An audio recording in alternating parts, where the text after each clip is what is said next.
Bonjour à toi, me voici au milieu de pommiers pour te montrer comment on dessine un bourgeon. Comment saisir cet instant où la fleur, le bourgeon est en train de devenir autre chose. On va le voir ensemble en saisissant la structure. Comment faire pour saisir cette structure qui va montrer un volume et qui surtout va saisir cet instant si particulier. On va le voir ensemble. Et je te demande de m'excuser d'avance pour des bruits de travaux que tu pourrais entendre pendant mon dessin. Il s'agit d'une mauvaise synchronisation entre voisins, ce ne sont même pas les travaux que je fais dans mon atelier. Si tu me suis sur Facebook, tu sais de quoi je parle. C'est pas très grave. Le problème, c'est qu'il fallait qu'on le dessine aujourd'hui, parce que demain, j'ai bien peur que ce soit déjà des fleurs épanouies, tellement il fait beau ici.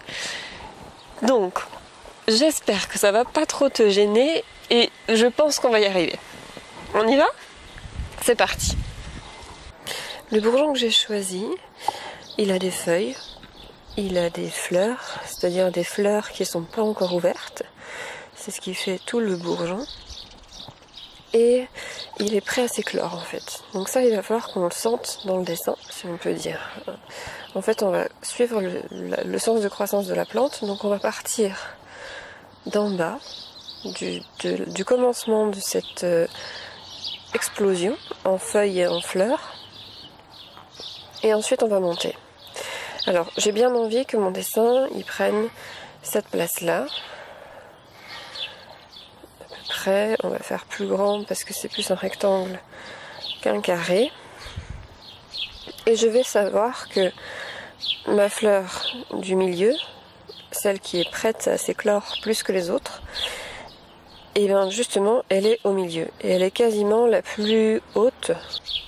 Je vais d'abord placer les éléments pour que je sois sûre de l'échelle. C'est-à-dire que mes éléments entre eux soient harmonieux par rapport à l'échelle que je viens de choisir. Et qu'il n'y en ait pas de plus petit, de plus grand, que je ne change pas d'échelle entre temps, parce que j'ai pas mal de fleurs à dessiner quand même. Donc j'y vais tranquillement.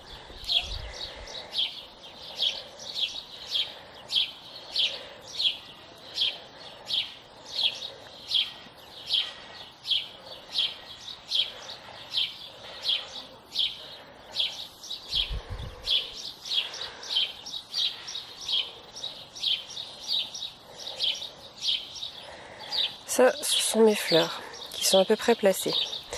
Maintenant mes feuilles.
Alors là j'imagine, hein, parce qu'il y a une feuille qui passe devant, donc ça fait toujours partie de ce même bourgeon, mais on va pas la faire celle-là. Donc je coupe, je respecte mon cadre.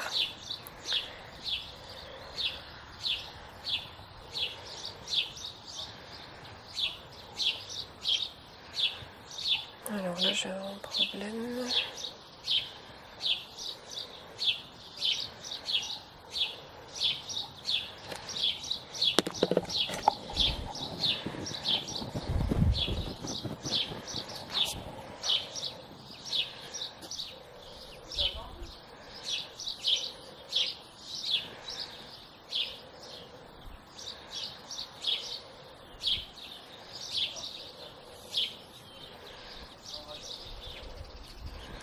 Voilà. Et celle-là, je vais la faire mourir, c'est-à-dire que je vais la finir floue, parce que là devant passe encore autre chose, qui cette fois ne fait pas partie de mon bourgeon.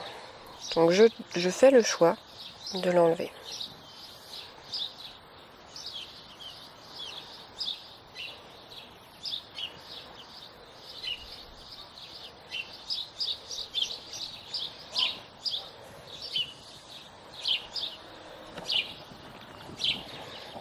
Voilà, je me vérifie, je me rectifie, je gomme ce qui ne va pas.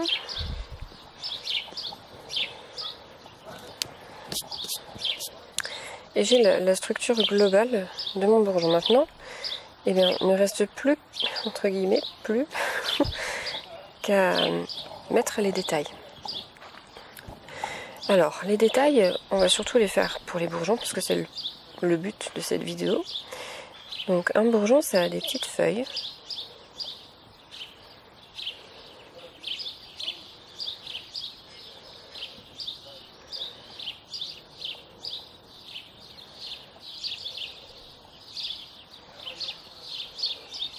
Qui partent de la tige.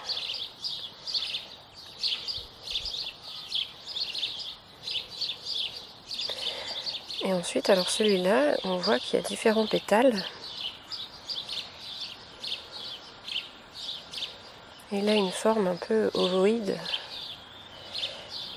qu'on va reproduire, un peu pointu aussi. C'est le pointu qui fait qu'on va sentir que ça bourgeonne, que c'est sur le point de faire autre chose. Et là, on a la séparation d'un pétale. Je pense même que c'est le milieu d'un pétale qui est ici.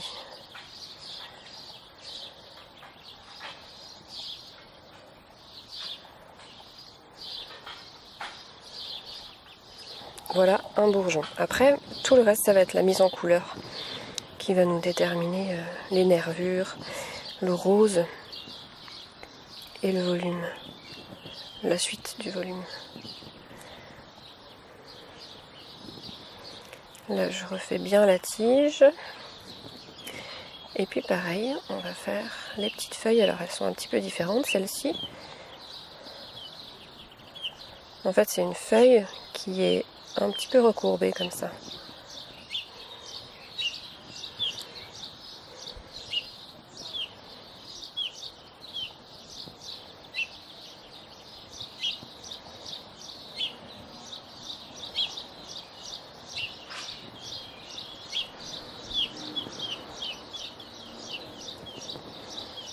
Et puis là, alors on a une ombre ici qui nous trompe sur le volume, mais en fait ça part de là. Là aussi on a le pointu, enfin le bourgeonnant en haut.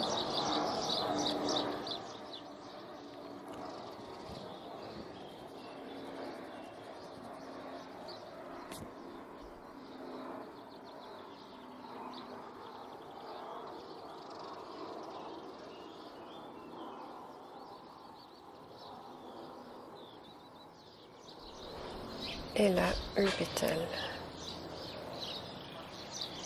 Le pétale qui englobe les autres en fait. Hein.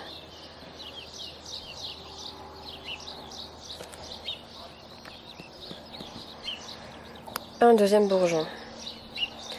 On va finir les bourgeons un peu plus fermés que les autres. Donc celui-là il commence à s'ouvrir. il a plus de complexité au niveau des pétales. Donc on lui fait les feuilles. Je pars toujours du socle parce que c'est ça qui englobe, qui fait que le bourgeon il est à l'intérieur de quelque chose.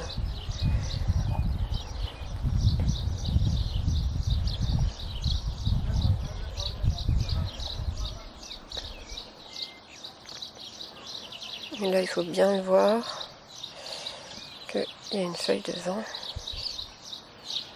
celle-ci, devant la grande.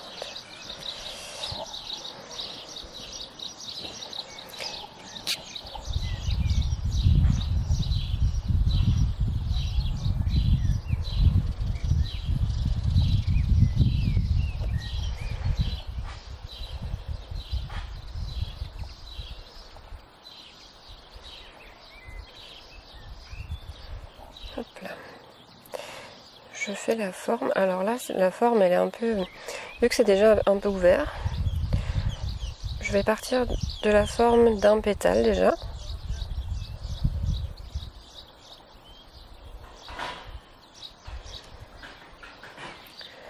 Ensuite, je vais lui ajouter l'autre. Ça, je peux le faire parce que je lui ai déjà fait sa forme patatoïde, mais sa forme quand même de global, du bourgeon global. Donc là j'ai un deuxième pétale.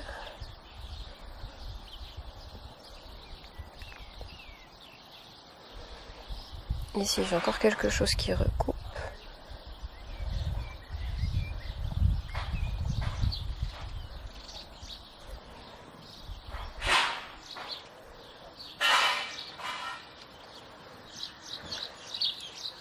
Et là on a quelque chose en creux.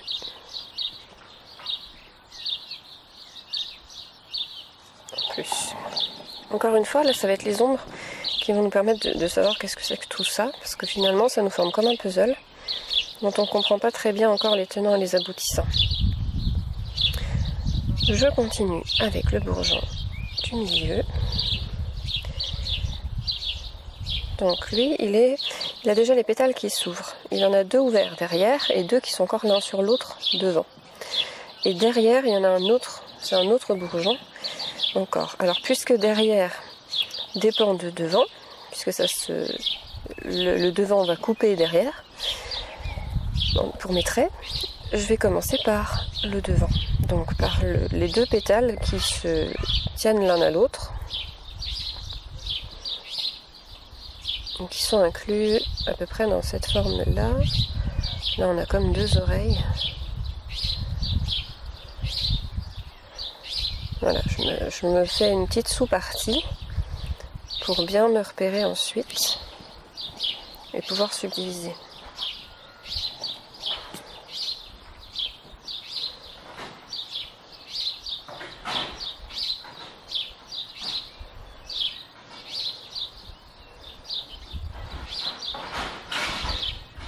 Voilà, un pétale.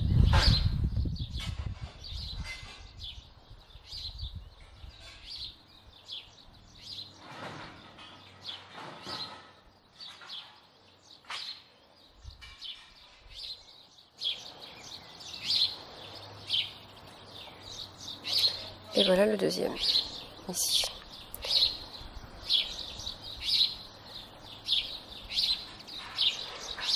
Les deux derrière, donc eux ils vont commencer par là plutôt. Alors je vais faire les feuilles, ça va m'aider. Des petites feuilles englobantes.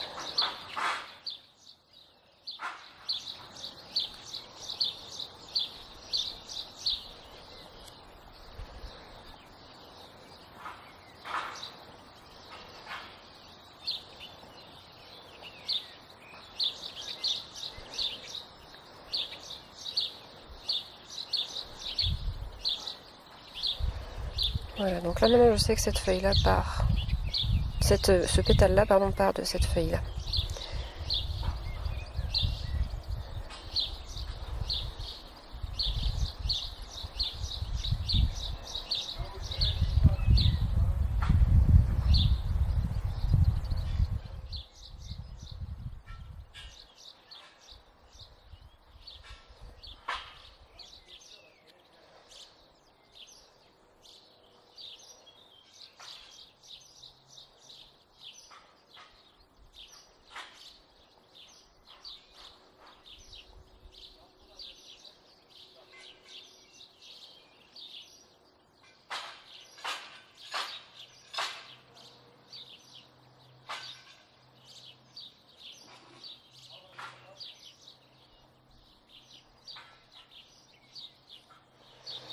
Voilà, et donc là derrière, on voit l'autre bourgeon.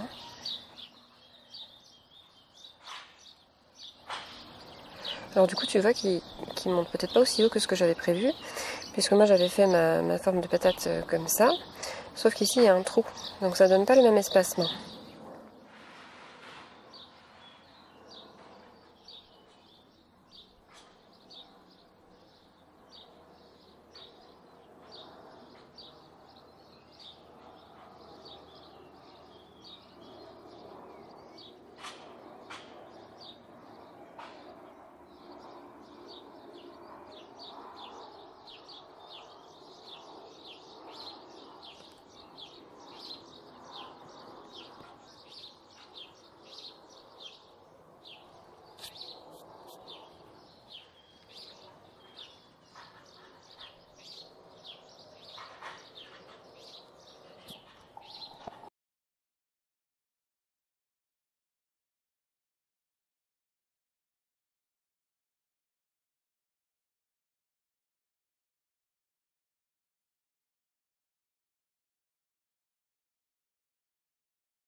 Voilà, donc là j'ai précisé tous les contours.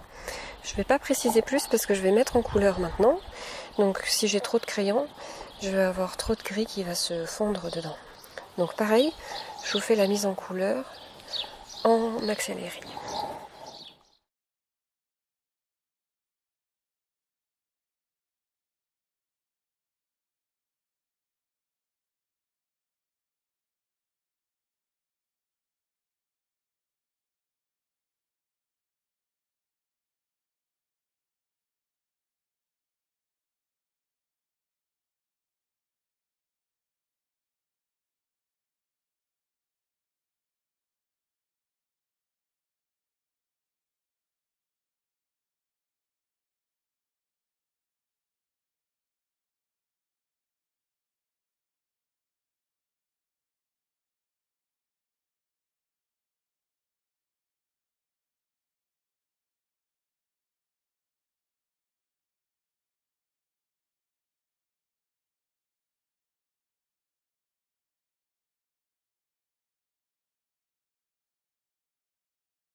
Voilà donc le résultat.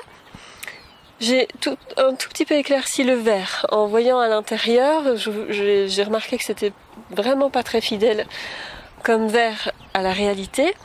Donc c'est juste une fidélité de couleur, c'est pas du tout un problème de nuance ou d'ombrage. À toi d'expérimenter chez toi, au crayon de couleur, à l'aquarelle, selon le médium qui te plaira, ou tu peux même aussi le traiter qu'en noir et blanc si tu préfères. Et je te dis à très bientôt pour de nouvelles vidéos. En attendant, n'oublie pas, tu as toujours accès à ma formation gratuite. À très vite!